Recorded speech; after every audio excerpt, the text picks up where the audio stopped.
Il est au micro de Alousseni Touré. Au cours du séjour de la délégation malienne, un conseil conjoint de gouvernement de la République du Mali et du Burkina Faso s'est tenu. Sous la coprésidence de leurs excellences M. Choguel Kokala Maïga, Premier ministre chef de gouvernement de la République du Mali, et Apollinaire Joachimson Kelem de Tambela, Premier ministre chef de gouvernement du Burkina Faso. À l'ouverture des travaux du Conseil conjoint de gouvernement, les deux premiers ministres se sont réjouis de la tenue effective de ce cadre de concertation bilatérale et ont souhaité qu'il soit institutionnalisé avec une périodicité de 6 mois pour sa tenue et de façon alternée. Les deux premiers ministres ont réaffirmé le ferme engagement de leurs excellences, le capitaine Ibrahim Traoré, président de la transition, chef de l'État du Burkina Faso, et le colonel Assimi Goïta, président de la transition, chef de l'État de la République du Mali, de faire de l'axe Bamako-Ouagadougou un modèle réussi d'intégration sous-régionale et de coopération sud-sud. Le Conseil conjoint de gouvernement a procédé à l'examen des questions spécifiques telles le processus de transition des deux pays, les questions sécuritaires et de lutte contre le terrorisme, les questions humanitaires, la coopération régionale et les sanctions communautaires à l'encontre des deux pays, le renforcement de l'axe Bamako-Ouagadougou et le projet de fédération. Dans le cadre de la lutte contre le terrorisme dans leur pays et dans la bande sahélo-sahélienne, les deux délégations ont relevé la nécessité de conjuguer leurs efforts avec ceux des autres pays de la sous-région pour faire face à ce fléau et appelant à une synergie d'action au niveau régional pour l'endiguer. À ce propos, le chef de la délégation malienne a, au nom du président de la transition du Mali, de son gouvernement et du peuple malien, ainsi qu'à son nom propre, salué la mémoire des vaillantes forces de défense et de sécurité tombées sur le champ d'honneur lors de l'attaque terroriste lâche du 17 février 2023 sur l'axe Ossi-Déou.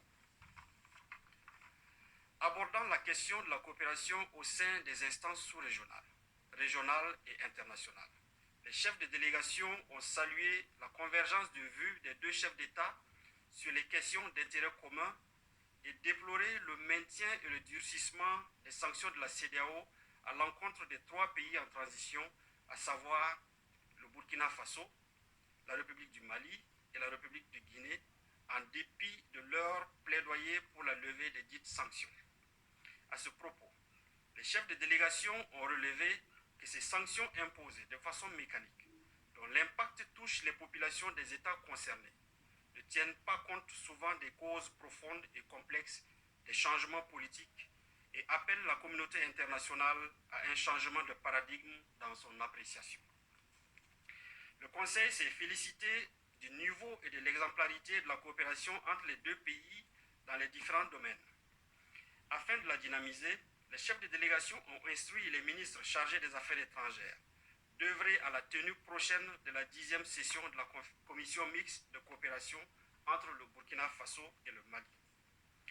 Conformément aux conclusions de la réunion tripartite des ministres chargés des Affaires étrangères tenue les 8, 9 et 10 février 2023 à Ouagadougou, les deux parties ont convenu d'approfondir la réflexion sur le projet de fédération. Voilà. On est bon. C'est excellent. Bonjour à tous. Aujourd'hui, nous sommes donc le 27 février 2023. Voilà, c'est ça exactement. Et je fais cette vidéo pour revenir sur l'actualité concernant deux pays, le Mali d'abord et ensuite le Burkina Faso. Alors, c'est historique ce qui est en train de se passer. Pourquoi? Mais parce que l'on est en train de voir là le rapprochement tant souhaité par les panafricains, en l'occurrence, il y a le Mali et le Burkina Faso, et également, la Guinée-Conakry. Mais là, en l'occurrence, c'est la visite rendue récemment par le Premier ministre Choguel Maïga du Mali à son homologue du Burkina Faso. C'est excellent. Et qu'est-ce qu'ils ont fait? Ils ont tenu ensemble un conseil des ministres. Un conseil des ministres conjoint, qu'ils ont animé ensemble, et ils ont prévu de renouveler cette expérience-là tous les 6 mois, de manière alternative. C'est-à-dire que là, ça a été au Burkina Faso. Donc, tout naturellement, la toute prochaine fois, ça sera à Bamako, au Mali. C'est excellent, c'est historique. Ah oui, vous ne pouvez pas imaginer. Mais parce que ça faisait tellement longtemps, quand on suit, comment dire, la démarche menée par les pères de l'indépendance, c'était de, justement, selon un certain Kwame Nkrumah, Africa Unite, qui disait à l'époque dans ses discours ou dans ses interviews. Hein. Et donc, c'est l'union, la fédération de tous les pays africains pour faire la force. Hein, l'union fait la force, c'est quelque chose qui est très connu. Vous voyez, là j'ai pris quelques notes, mais ce que je tiens à rappeler avant de lire mes notes, c'est que il a été invité aussi pour inaugurer le festival de Ouagadougou, le festival du film, du cinéma, de la télévision à Ouagadougou. Un grand festival qui a été créé depuis l'année 69, je crois, si je ne me trompe pas. Hein, et puis maintenant, à un moment donné, je crois que c'est tous les 2 ans. Voilà. Donc là, on a l'édition 2000, comment dire, 23, et puis après la toute prochaine édition, ça sera en 2025. Mais initialement, je crois que le pays qui était invité, c'était le Togo. Et puis eux, comme ils sont inféodés, comme ils sont influencés par la CEDEAO et par la France, voilà. Donc ils font une espèce de boycott comme ça. Et puis, qu'à cela ne tienne, a dit les dirigeants, comment dire, les décideurs du Burkina Faso, et ils ont dit, mais tiens, ça tombe bien, hein, le Mali sera l'invité d'honneur, voilà, pour l'édition 2023. Bouah, c'est excellent, vous imaginez? Ah oui, très franchement, moi quand j'ai vu la tenue de ce conseil des ministres là, je me suis dit quoi? J'ai pensé très rapidement au fait qu'à l'époque, rappelez-vous, Macky Sall, il avait tenu à organiser, il a organisé même, il y avait un conseil de ministres du gouvernement sénégalais à l'Élysée, ou à Matignon, voilà, c'est ça. Hein, rappelez-vous, je sais plus si c'était lorsque Hollande était au pouvoir, si c'était pas même le premier mandat de Macky Sall. Rappelez-vous, ouais, dans son premier mandat. Voilà. Le mec, il a tenu tranquillement, on était en plein 21e siècle, tu dis, mais l'aliénation, mais là, c'est caractérisé, là. Vous voyez. Alors que là, les pays africains, comme ça, 2 pays, 3 pays qui se mettent ensemble, et puis évidemment à souhaiter que les autres les rejoignent. Bon, moi je dis, quand je vois ça aussi, je me dis, mais est-ce que, souvenez-vous, d'un conseil des ministres comme ça, conjointement avec des pays, c'est-à-dire par exemple la Côte d'Ivoire avec Burkina Faso, je veux dire que la Côte d'Ivoire, disons même de Alassane Ouattara avec Blaise Compaoré, puisque Ouattara arrive au pouvoir en 2011, et puis Compaoré, avant même qu'il soit évincé en 2014, est-ce qu'ils ont eu des conseils des ministres ensemble? Rien. Qu'est-ce que je peux dire encore? La Côte d'Ivoire avec, comment dire, le Mali, avec Ibeka. Hein, est-ce que M. Ouattara, avant que Ibeka également ne soit évincé, il a tenu des conseils des ministres avec lui? Non, rien du tout. Vous voyez, donc ils partent en solitaire. Bon, évidemment, ils n'ont pas le choix, parce que le décideur qui est la France, eh ben, c'est pas prévu dans les accords coloniaux. C'est diviser pour régner, qui est vieux comme le monde, pour ne pas dire qui fait partie de la marche de l'histoire, j'allais dire, des humains, ou voire même de l'espèce animale. Enfin bon. Vous voyez, donc là, c'est vraiment excellent ce qui se passe actuellement, et les choses s'accélèrent parce qu'on a affaire à des gens intègres, on a affaire à des gens sérieux, vous voyez, qui prennent les choses, alors que ceux qui sont de mauvaise langue parlent de oui, mais ils sont arrivés au pouvoir par des coups d'État. Moi je dis, c'est pas des coups d'État. Au Mali, tout comme au Burkina Faso, ce sont des révolutions, nuances. Et puis d'ailleurs, ce qu'on peut observer, c'est que les sanctions là, de la CEDEAO, ça ne frappe jamais le Tchad. Et là, je dis, mais quand je parle d'insulter notre intelligence, écoutez, cet exemple-là, je sais pas, je trouve que même insulter notre intelligence, c'est faible que de dire ça. C'est beaucoup plus fort que ça. C'est-à-dire que c'est violent. Mais oui, comment on peut expliquer qu'au Tchad, on n'a rien respecté en ce qui concerne les dispositions légales pour la constitution tchadienne, hein, on renverse le père, et puis on introduit le fils adoptif, en fait, quelqu'un comme ça, tranquillement, hein, qui est militaire, et puis là, pour le coup, c'est un coup d'État. Voilà. Comprenez bien la différence. Au Tchad, ça a été un coup d'État. Hein. Et puis, comment dire, le Mali et le Burkina Faso, ce sont des révolutions. Voilà. Donc c'est très important de faire cette nuance-là, parce qu'évidemment, les France-Africains, les adeptes de la France-Afrique, eux, ils sont partisans pour embrouiller les gens. Hein, eux, leur religion, c'est le mensonge. Voilà. Et moi, j'ai dit, ma religion, c'est la vérité, rien que la vérité. Voilà. Hein, c'est la vérité et la justice. Puis on ajoute la solidarité, hein, pour rester dans l'esprit de la maths. Vous voyez, je me présente Djoubian, c'est mon surnom sur le net, et je suis accessoirement seulement spécialiste de la France.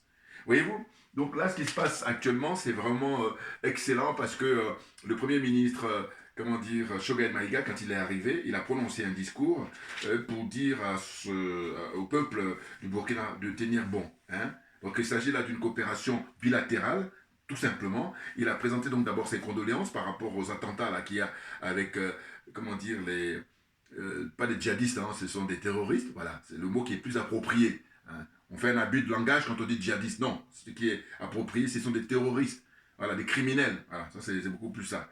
Donc il a présenté ses condoléances au peuple, comment dire, enfin de la part du peuple malien au peuple du Burkina. Vous voyez, il dit que ce qui vous arrive aujourd'hui, il faut tenir bon, voilà, il leur demande de tenir bon. C'est pour vous démoraliser, c'est que vous doutiez de vos armées, hein. Alors, il dit, personne ne viendra défendre à la place, hein, de votre armée. Hein, donc, personne ne viendra vous défendre à la place de votre armée. Il n'y a que votre armée qui va vous défendre. Voilà ce qu'il dit. Et lui parle en connaissance de cause. Il parle par expérience, l'expérience justement conduite par les colonels au Mali. Voilà. C'est une période difficile, voilà, il avoue, hein, il leur dit ça, parce que vous avez fait des choix qui ne sont pas du goût de tout le monde. Voilà. On vous met la pression, voilà, là c'est vraiment un langage direct, hein, on ne peut pas faire mieux, tout le monde comprend là. Hein, il dit on leur met la pression, hein, on vous met la pression, on sème le doute, et c'est en ce moment que je crois que le peuple burkinabé doit être debout comme un seul homme. Hein, moi j'ai ajouté homme parce que je crois qu'il a dit un, mais je crois qu'il voulait dire un seul homme, la formule quoi, pour soutenir son armée, car l'armée est l'instrument principal de décision, hein, politique, hein, dans les mains, hein, du président du Faso. Voilà, hein, je répète, il dit que le peuple doit se lever comme, hein, doit être debout comme un seul homme pour soutenir son armée, car l'armée est l'instrument principal, hein, de décision politique dans les mains du président du Faso. Alors, il dit cette étape, nous l'avons traversée à un moment au Mali. Tous les jours, c'était pareil. Je suis très heureux que nos équipes, hein, nous travaillons et tirons tous dans le même sens. Voilà. Parce que là, ils sont en train de faire un boulot énorme, historique, hein, pour construire ensemble, hein, l'avènement d'une Afrique nouvelle, l'Afrique du 21e siècle. C'est celle dont on souhaite, qu'on rêve. Hein. Voilà, donc les choses sont en train de se mettre en place sérieusement là, pour ces pays-là. Hein. Nous sommes venus avec une équipe de 50 personnes. Vous vous rendez compte, hein. Donc le chef de gouvernement malien, M. Choguel Maïga, il a emmené 50 personnes avec lui, dont une dizaine de ministres. Vous voyez, pour aller travailler sérieusement, que du travail. Hein, ils ont du pain sur la planche, là, les messieurs. Donc vraiment, c'est à féliciter, et on espère qu'ils vont être beaucoup plus nombreux à venir. Personne ne viendra mourir pour nous. Voilà, il précise ça, M. Choguel Maïga, son homologue. Il faut respecter le peuple, car c'est le peuple qui est souverain. Voilà. Je pense que c'est ça qu'il dit en gros lorsqu'il s'est prononcé à son arrivée à Ouagadougou. Hein, il est parti pour 4 jours, et je vous dis, mais c'est extraordinaire, extraordinaire. Vous voyez, c'est excellent, excellent. Et ensuite, ce que je voulais rappeler, c'est, contrairement à Macky Sall, voilà, et les autres dirigeants de la zone France-CFA qui préfèrent tenir des conseils des ministres avec les dirigeants français, officiellement ou officieusement, voilà, il y a ça aussi. Hein. Je dirais même qu'ils tiennent les conseils des ministres officieusement beaucoup plus souvent qu'on ne le pense ou qu'on ne l'imagine. Pourquoi les dirigeants de la zone France-CFA, soi-disant élus démocratiquement, n'aient jamais songé à organiser des conseils de ministres conjointement, hein, des conseils des ministres entre eux, par exemple, entre la Côte d'Ivoire, comme j'ai dit tout à l'heure, et le Burkina, de Blaise Compaoré, ou la Côte d'Ivoire et le Mali de Ibeka, j'ai dit tout à l'heure, la Côte d'Ivoire et la Guinée d'Alpha Condé, par exemple, il n'y en a jamais eu, la Côte d'Ivoire et le Ghana de Nana Akufo-Addo, vous voyez, donc c'est intéressant de pouvoir observer tout ça. Vous voyez, donc ça veut dire que c'est des gens qui sont des aliénés, voilà, hein, sur le t-shirt et puis sur la banderole là-bas, hein, la zone des aliénés, des complexés, des corrompus, même si le Ghana n'est pas dans le CFA, mais bon, les attitudes font que, voilà, hein, la Guinée aussi également, enfin avec Condé, hein, j'entends, pas le nouveau colonel là, qui lui, Doumbia, allait de vouloir faire évoluer les choses. Et on est là pour l'y encourager. Hein, entre le Cameroun et la Guinée équatoriale, pas du Conseil des ministres, hein, Paul Biya, grabataire, complètement... lui-même aliéné, c'est même plus faible pour lui, il faut trouver encore plus fort. Entre le Sénégal de Macky Sall et puis la Gambie, hein, qu'ils ont, je ne sais pas comment il s'appelle là, celui qu'ils ont mis là pour remplacer Yaya Jammeh là. Il n'y a jamais eu de conseil de ministres conjoint, il n'y a pas eu non plus de conseil des ministres entre le Sénégal et la Guinée-Bissau, de l'OTAN Balo là, corrompu de première classe. Ah là là là, c'est un zozo lui là.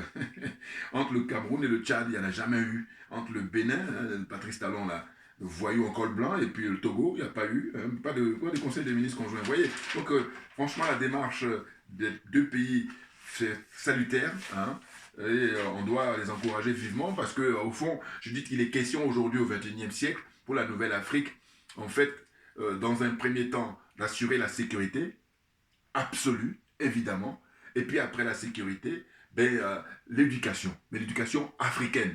Parce que de manière générale, quand les gens parlent, ils parlent de il faut l'éducation.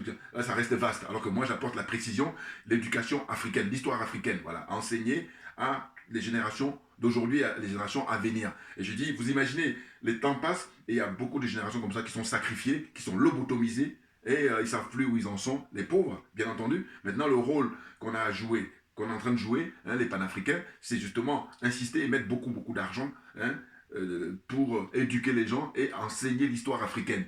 Vous comprenez? Et puis quand on aura fini avec ça, enfin fini, pour jamais on finit pour éduquer, mais en tous les cas, ça va permettre hein, le bien-être. Voilà, c'est ce que je voulais dire.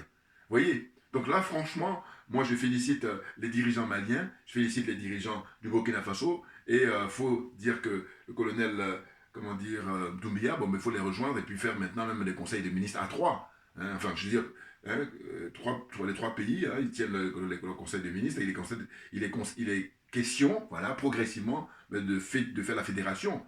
Et oui, parce qu'au fond, là, la démarche, le défi, vous voyez, c'est de déconstruire tous ces, comment on appelle ça, ces pays qui ont été morcelés, hein, qui ont été balkanisés hein, lors de la conférence de Berlin, qu'on ne peut pas oublier. Hein. Donc là, maintenant, la question au XXIe siècle, c'est que les pays africains, hein, en tout cas, nous sommes très motivés, les panafricains, pour cette démarche-là, c'est-à-dire de déconstruire tout ce qui a été intégré depuis des siècles.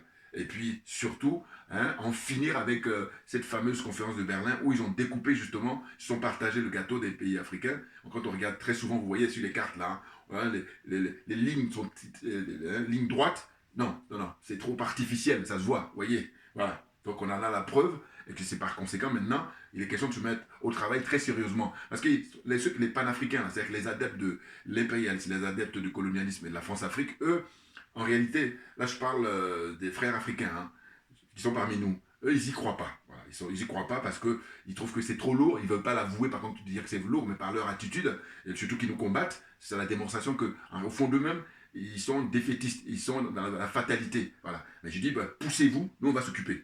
Eh oui, ne faites pas perdre notre temps. C'est ce que je rappelle souvent. Ah ouais. Parce que ces gens-là, très franchement, hein, ils sont dans le raccourci, ils sont dans le vivre au jour le jour, et puis dans la cupidité. Voilà, c'est ça qui les anime principalement. Dans les commentaires, dites-moi hein, si vous avez d'autres observations ou d'autres objections par rapport à ce que je dis là. Ce qui les anime, pour moi, je pense que c'est ça. Hein. Ils n'y croient pas, alors que nous, on y croit profondément, et on est optimiste. Et bien entendu, et les signes sont là. Parce que je dis, toujours se rappeler que là, l'expérience que nous avons avec quelqu'un comme le président Vladimir Poutine, qui est un homme providentiel d'abord pour son peuple, et ensuite un homme providentiel pour les peuples africains, pour surtout les pays africains qui veulent sortir de l'impérialisme, qui veulent sortir du colonialisme et qui veulent en finir avec la France-Afrique. Voilà, c'est de ça dont il s'agit. Vous comprenez? Donc, franchement, je crois qu'on est sur la bonne voie, on est sur la bonne route, et ben, c'est impeccable. C'est impeccable. Hein. Là, les bases militaires, là, c'est parce que ils ont été remerciés les Français, que là ils sont en train de faire ce que je vous dis souvent, la formule c'est la politique de la terre brûlée. Et d'ailleurs j'en profite pour ne pas oublier, il était question aujourd'hui du procès, de l'audience concernant le frère Nestor Podacé. Nestor Podacé est un frère digne. C'est un frère qui a refusé à maintes occasions de se faire corrompre. Dieu seul sait s'il a eu des propositions. Il les dit en longueur de temps, regardez ses interviews. Voilà. Il lui proposait beaucoup d'argent à différentes occasions et à chaque fois il a refusé parce qu'il a dit, lui, c'est un patriote qui veut que son pays soit libéré. Voilà, il n'est pas question de prendre des miettes comme les adeptes de la France-Afrique pour penser qu'à soi. Non. Hein, je crois que d'une certaine façon, là, il faudrait que le capitaine Ibrahim Traoré se dépêche à le libérer. J'espère que ça a été fait parce que moi quand je fais ma vidéo là aujourd'hui, le 27, il était prévu hein, que ça se tienne l'audience le concernant. C'est pas normal qu'il se retrouve en prison, parce que je crois que c'est la frustration de la France, hein, de manière générale, et de Luc Alad, l'ancien ambassadeur, là, hein, voilà, qui est dépassé par les événements, parce qu'il ne s'attendait pas du tout à ce qu'on demande qu'il soit viré. Le mépris qu'il avait pour le peuple africain en général, les peuples du Burkina Faso, depuis qu'il est en place, hein, à faire des coups fourrés, hein, à organiser des complots, hein, tout simplement, oui, il ne faut pas tourner autour du pot. Voilà, donc moi, de mon point de vue, je dis que Nestor Podacé, comme il le disait très souvent, ouvertement, qu'il demande hein, que Luc Alad soit viré, hein, qu'il soit remercié, et bien, ça finit par payer, et là, voilà, l'autre qui se venge, parce que les juges qui sont là-bas, hein, sur place, ils ont tous été corrompus par lui. C'est clair, corruption morale, dans un premier temps, et ensuite la corruption matérielle. Voilà, c'est pour la raison pour laquelle